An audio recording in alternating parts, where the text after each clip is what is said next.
چوتھا کلمہ توحید، توحید کے معنی اللہ کو ایک ماننا،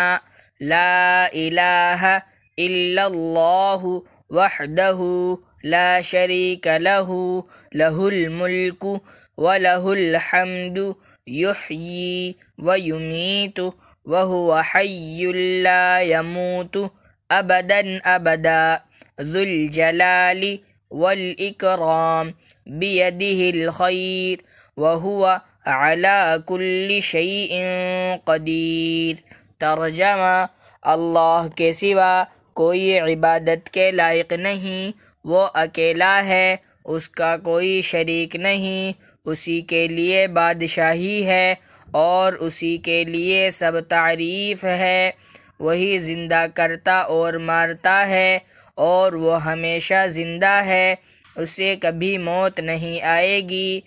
بڑے جلال اور بزرگی والا ہے، اس کے ہاتھ میں بھلائی ہے اور وہ ہر چیز پر قادر ہے۔